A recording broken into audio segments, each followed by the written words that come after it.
Bueno, buenas noches, profesor. Buenas noches, compañeros. En la noche de hoy estaremos compartiendo con ustedes mi compañera Jennifer Vázquez Jiménez y mi persona Carlos Andrés Fuentes Londoño, el tema de inversión extranjera directa. Antes de entrar en materia, pues queremos dar a conocer los objetivos que tiene este tema en específico, que nos dice que es entender cómo difieren entre sí los sistemas políticos de los países, comprender cómo difieren entre sí los sistemas económicos de los países, entender cómo difieren entre sí los sistemas legales de los países y explicar las implicaciones que tiene en las prácticas administrativas las diferentes naciones en economía política. Bueno, antes de, queremos una pequeña introducción que dice que nos habla sobre el objetivo fundamental de este tema que le vamos a compartir, es desarrollar la conciencia y la comprensión sobre la importancia que tiene la diferencia de los sistemas políticos, económico y legal, el desarrollo económico y la cultura social. Otra finalidad de este capítulo es explicar de qué manera están evolucionando dichos sistemas en muchos de los estados nacionales del mundo y revisar las implicaciones de tales cambios en la práctica de los negocios internacionales. Bueno, antes que todo debemos tener claro qué es la inversión extranjera directa, perdón. Bueno, se dice que la inversión extranjera directa, o sus siglas que serían IED, es aquella inversión que tiene como propósito crear un interés duradero y con fines económicos o empresariales a largo plazo por parte de un inversionista extranjero en el país receptor.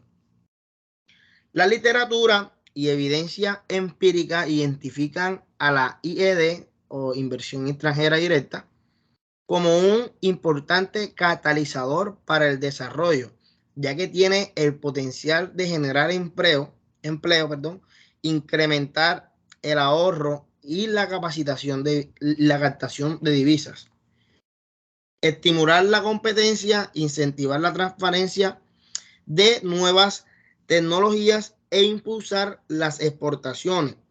Todo ello incidiendo positivamente en el ambiente productivo y competitivo de un país. Bueno, debemos tener claro, estamos hablando de inversión extranjera directa, pero le vamos a hacer una breve introducción de qué sería la inversión o qué es la inversión directa.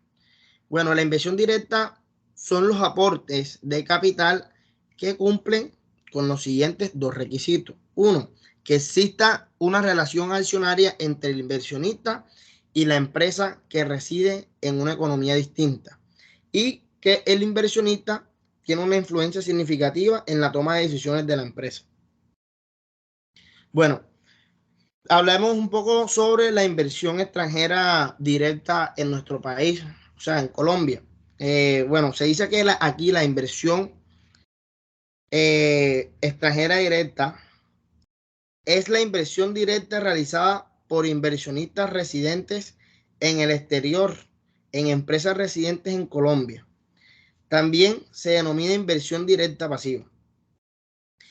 La inversión directa de Colombia en el exterior es la inversión directa realizada por inversionistas residentes en Colombia, en empresas residentes en el exterior y también denominada inversión directa activa.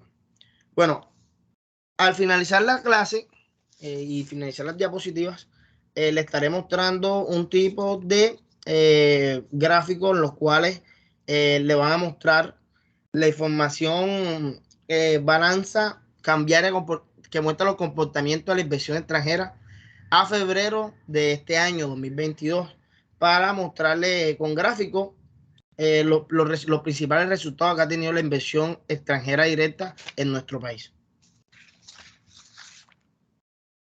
Bueno, ahora hablaremos sobre los sistemas políticos.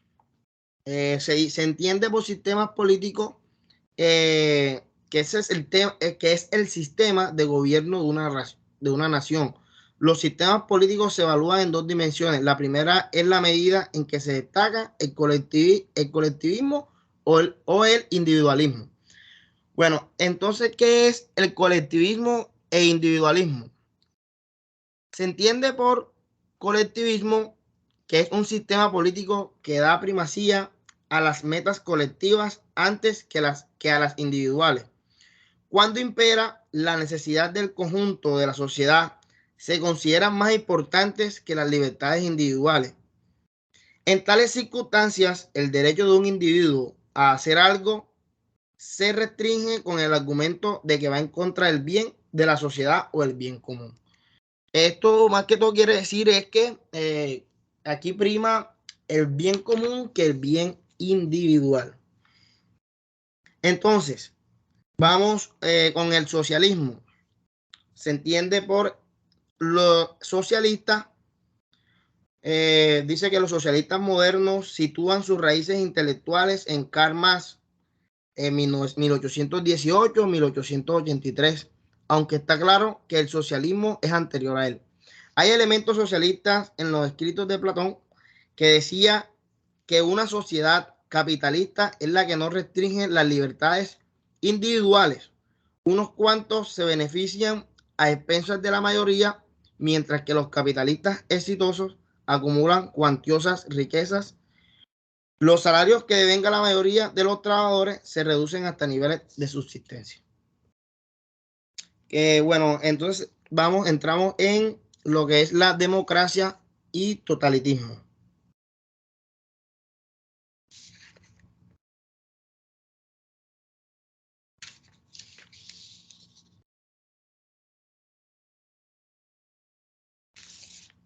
No, perdón, entraríamos en lo que es el individualismo.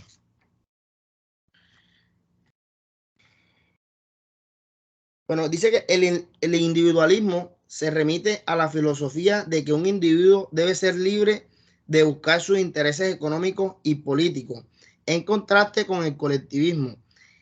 En el individualismo, los intereses de cada persona toman precedencia sobre los del Estado. Ahora sí, hablaremos de democracia y totalitarismo. La democracia es el sistema político en el cual el gobierno es del pueblo y este ejerce su poder de manera directa o por medio de representantes elegidos. El totalitarismo es una forma de gobierno en la que una persona o partido político ejerce el control absoluto sobre todas las esferas de la vida humana y prohíbe la existencia de partidos políticos de oposición.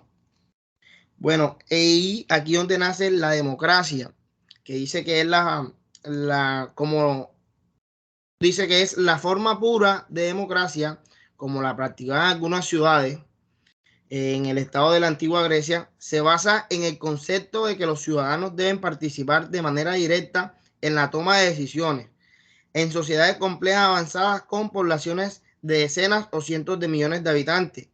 En esta participación no es factible. Bueno, hablemos sobre, la democracia representativa. Es la en la que los ciudadanos eligen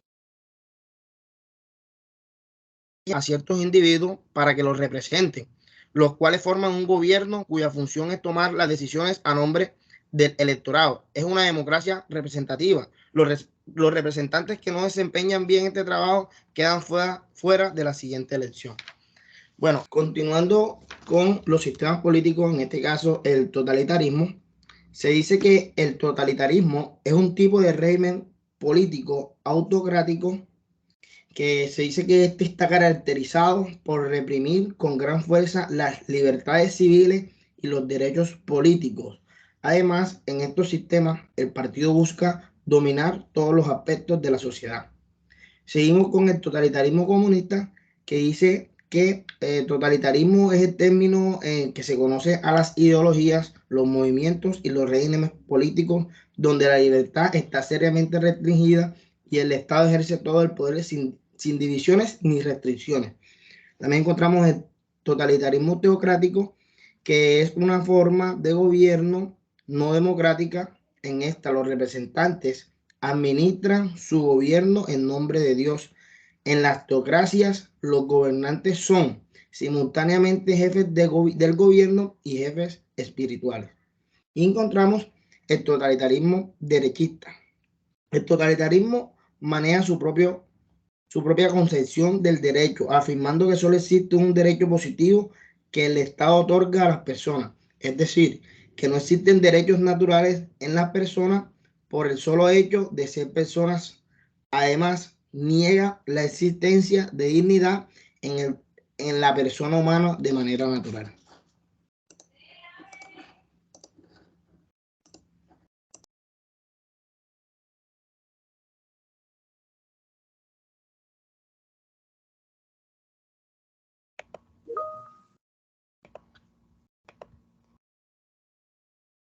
Bueno, profesor y compañeros, aquí ya lo estaré dejando con mi compañera Jennifer. Jennifer, adelante. Bueno, buenas noches, compañeros. Buenas noches, profesor. Yo voy a continuar con el sistema económico. Para empezar, hablaremos un poco del sistema económico.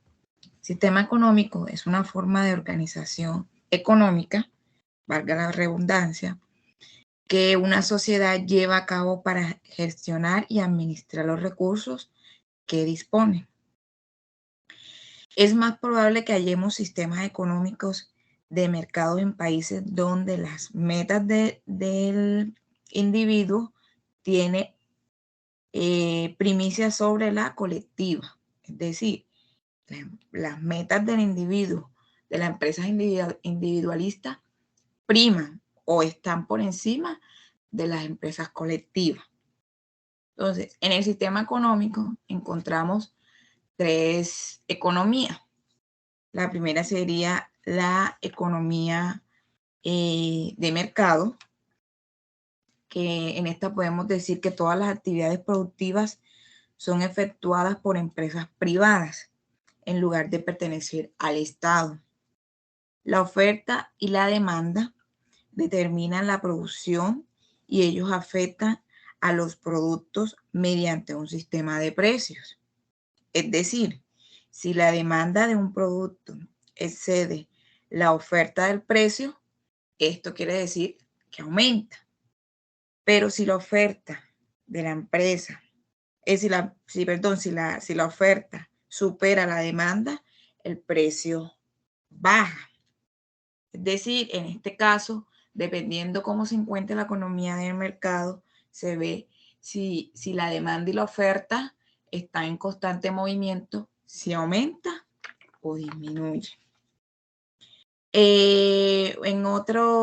La otra economía que podemos encontrar es la planificada.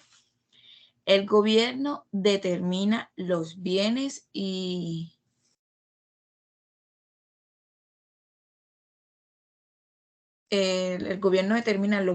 servicios que produce un país. El objetivo de este tipo de sistema económico es que el gobierno distribuya los recursos para el bien de la sociedad.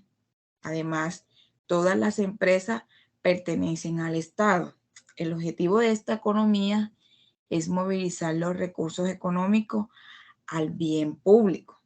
Es decir, en esta economía planificada es el gobierno que se encarga de administrar y tener como todo bajo control con respecto a la economía. La otra economía que podemos encontrar es la mixta. En ciertos sectores se dejan en manos de las privadas, sujetas a los mecanismos de los libres mercados. En esta economía fueron muy comunes en el mundo, aunque ya no tanto. Hasta la década de 1980 se pudo evidenciar una economía mixta. Los gobiernos también se apropian de las empresas que tienen problemas y cuya continuación de sus actividades es vital para los intereses de la nación.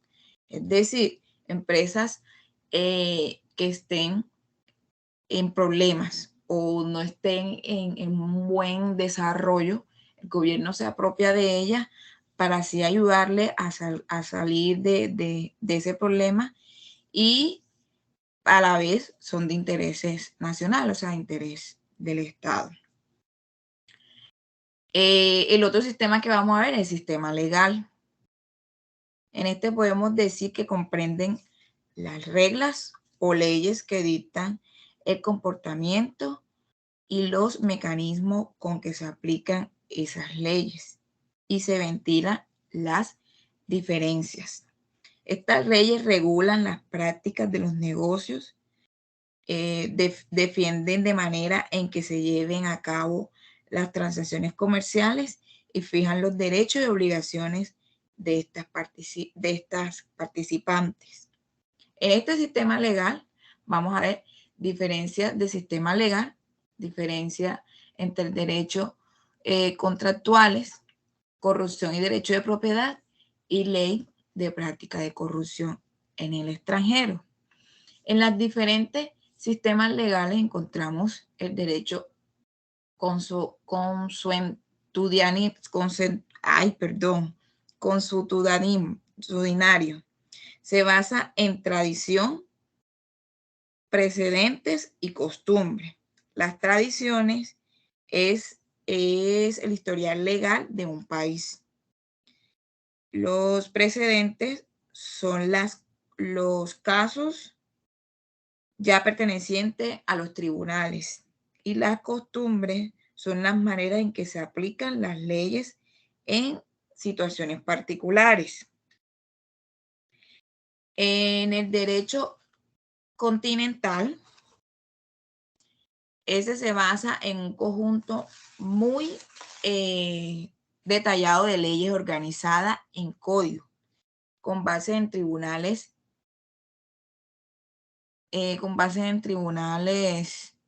de tal derecho. Y en el derecho teocrático se basa en la doctrina religiosa. Se va más por las religiones, diferentes religiones, diferentes derechos que se den dentro de la religión. Ahora vemos la diferencia entre los derechos contractuales.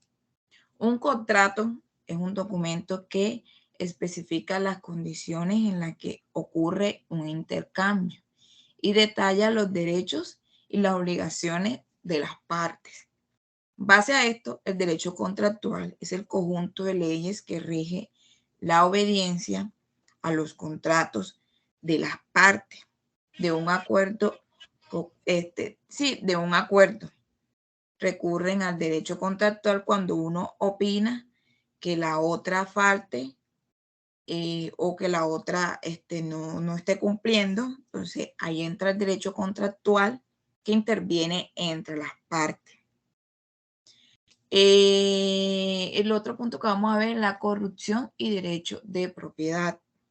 Para empezar, propiedad es un recurso sobre el cual un individuo o empresa tiene derecho legal, es decir, es de su pertenencia, o sea, le pertenece a esa persona.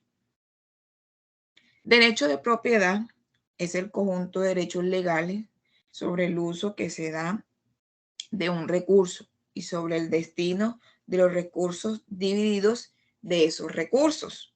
Es decir, de esa propiedad se tienen unos recursos, y en ese momento el derecho de propiedad se ve cómo distribuye o cómo maneja ese recurso. Las acciones privadas, que se dan dentro de la corrupción y el derecho de propiedad, se refiere a robo, a piratería, chantaje u otras actividades delictivas que pueda un individuo o un grupo realizar. Y las acciones públicas y de corrupción son aquellos derechos de propiedad que ocurren cuando los servidores públicos, como políticos, despojan de ingresos o recursos o propiedades a sus dueños. Bueno, otra de las ítems es la ley de práctica de corrupción en el extranjero. Esta ley prohíbe sobornar a funcionarios de un gobierno extranjero para conseguir o conservar negocios sobre los cuales ese funcionario tiene alguna autoridad y exige a toda la sociedad anónima. Es decir, venir a sobornar este funcionario para adquirir una práctica o un funcionamiento. Por último, para terminar con nuestra exposición, está la protección de propiedad intelectual. La propiedad intelectual es el producto de actividades intelectual, valga la redundancia, de la cual se obtiene software, un guión de cine, una partícula o fórmula química, entre otras. De este podemos resaltar el derecho de autor, que constituye el derecho legal e exclusivo para que un autor, compositor, dramaturgo, pintor, editor haga público su obra y la difunda como le convenga. Otra que podemos resaltar son las marcas registradas. Son diseños, nombres registrados con que el vendedor o el fabricante designa distinguir su producto. Ejemplo, ropa, tecnología, celulares. Son diferentes productos que tienen sus marcas y son registradas para así ser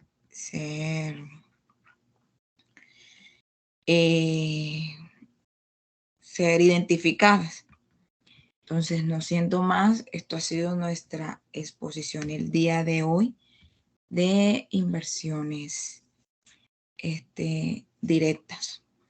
No sé si tienen alguna pregunta. Ahorita al final del video queremos hacer una actividad con ustedes. Gracias.